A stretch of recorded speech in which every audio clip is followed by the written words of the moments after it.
Hi, comic book fans. I'm Joe, and welcome to Anachronic Comics. Hopefully, you've watched the video of my big haul that I picked up at the New York Comic Con Thursday and Friday. I was there for 2 days. If you haven't, I am going to put a link right up there for you, so you can go and take a look at it.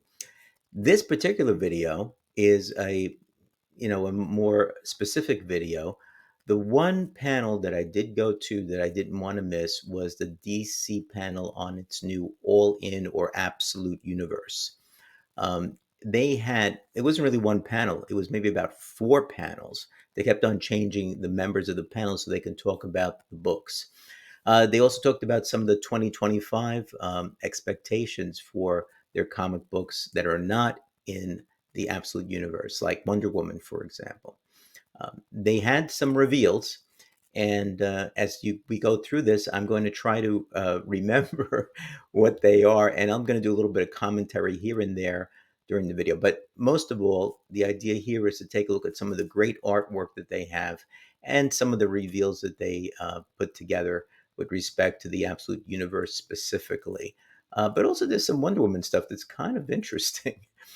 So stay tuned, and let's go straight to the video.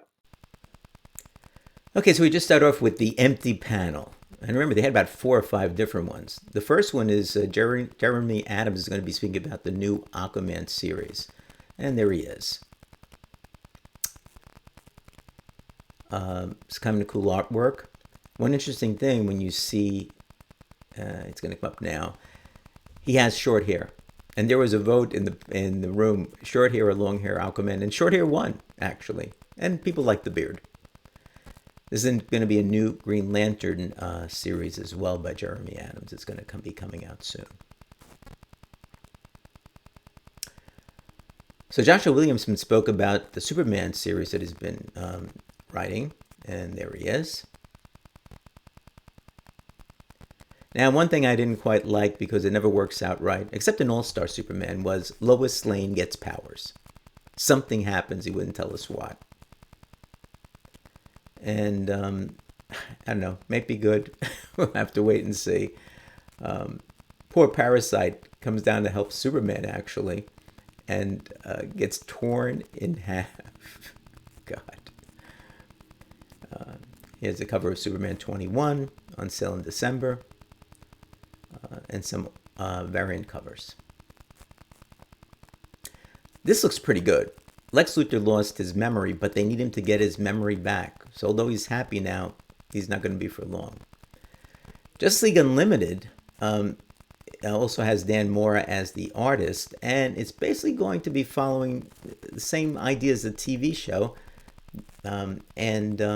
Everybody's going to get a ID card that says they're part of Justice League Unlimited. So here we go on to number 2. And Mark Waid, again, and Dan Mora are the team on this as well.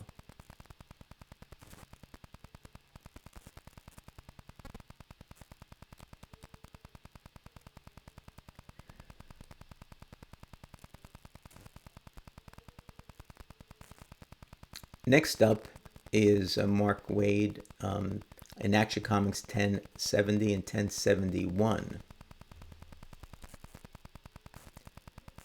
Got some interiors here, and Monel is part of it.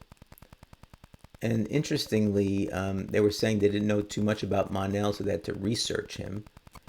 Meanwhile, for me, he's kind of part of my entire background with Superman, and there he is. His uniform looks traditional.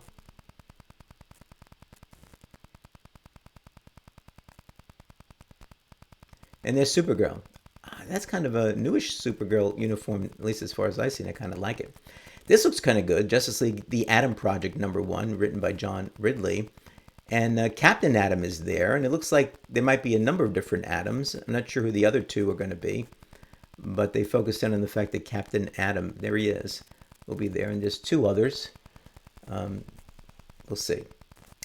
Now here's the Wonder Woman, Tom King and Daniel Samper current run, and they told us a little bit about what's going on. There they are.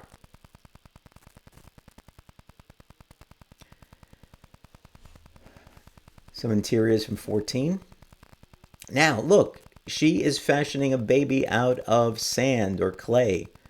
Hmm, that's kind of interesting. And apparently, she used something from herself and somebody else. Can you guess? To fashion that. What does that mean? I don't know. We'll have to read it. Here, she's really pissed off. And these are some interior artwork, but they're not. It's not finished artwork.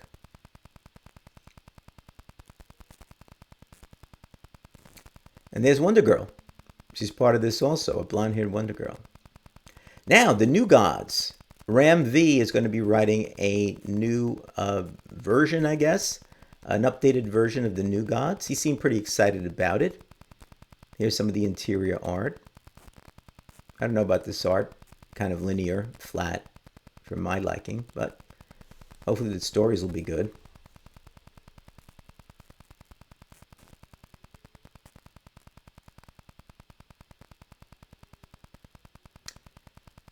There's a character design.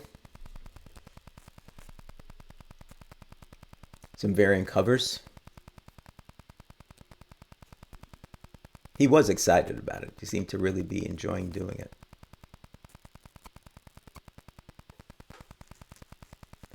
Next up, yes, Metamorpho the Elephant, the Element Man. I almost said Elephant Man.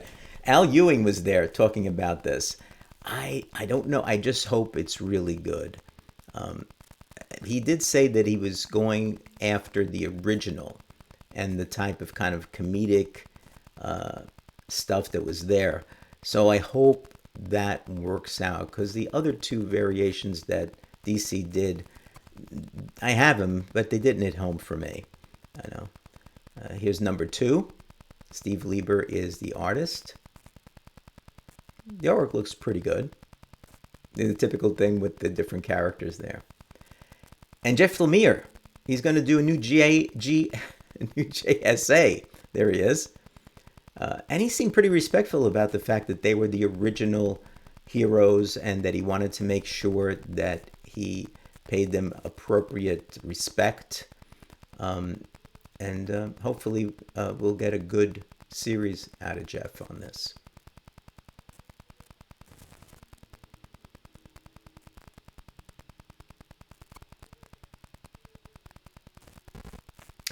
Next up, Absolute Green Lantern. Now, Al Ewing, look at this. He said, who or what is the Green Lantern? Who or what?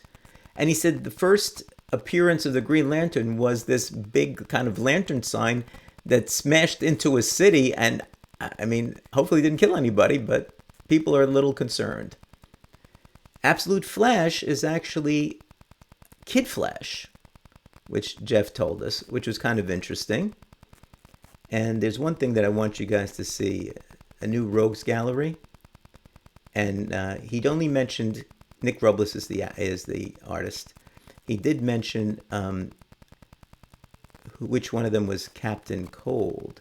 And we were joking around, and they were joking around that it's the good-looking, there he is, on the left, the good-looking super duper dude. Now, everybody was really interested in Absolute Wonder Woman, number one. And here we have the artist, Hayden Sherman, that spoke to us about it. And he had some interesting concepts that he got from the writer. Look, she doesn't have an invisible plane. She has a bony Pegasus, I guess, that she rides around in. And so they didn't give too much in terms of background, I guess because Kelly Thompson, the writer, wasn't there. Here's some interior art, again, unfinished art for number two. Looks pretty good. He says she's nothing like the original Wonder Woman. So I don't know if that's good or bad. We'll have to wait and see. Here's some really good, I think, variant covers. And of course, the first printing's already sold out, so the second printing is coming out. Then we went on to Absolute Superman number one, written by Jason Aaron. And there he is.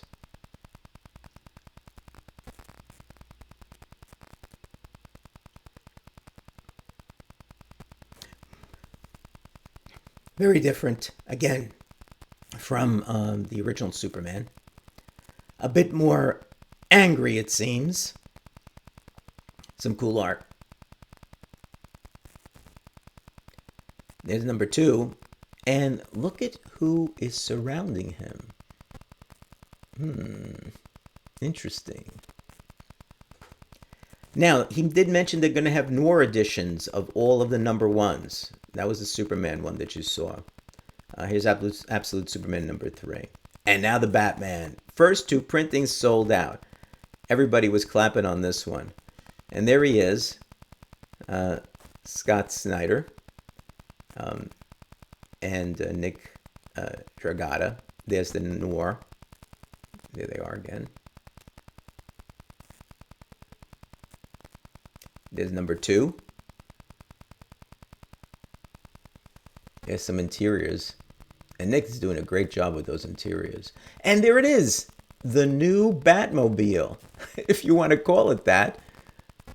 The new Batmobile. Look at that thing. Holy cow. Some really interesting artwork as to what this means and what's going on. I mean, look at that stuff. Wow.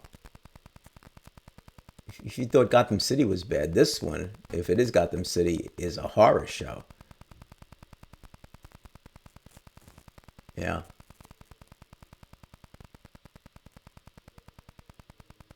There he is. He certainly works out, that's for sure. And so number four is The Secret Origin.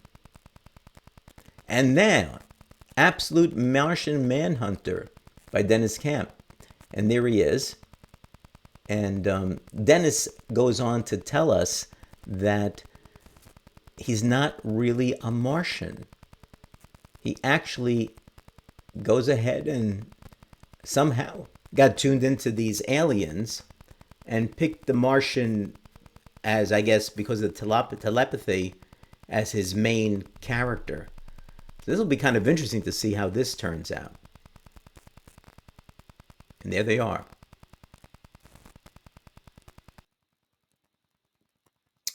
Well, I hope you enjoyed that. I certainly enjoyed being there. It was a little over an hour. It was in the afternoon from 4 o'clock until 5:15 approximately. And it was great, really, to see a lot of the creators as well, and to hear them talk about and have really the passion that they have for the different heroes and the different books that they're putting together, whether they're the writer or the artists that are involved. So I hope you enjoyed it. Leave any comments that you may have. And if you haven't seen my prior videos on the 2024 New York Comic Con, I'm going to put links right here. Take care, and I'll see you in the next one.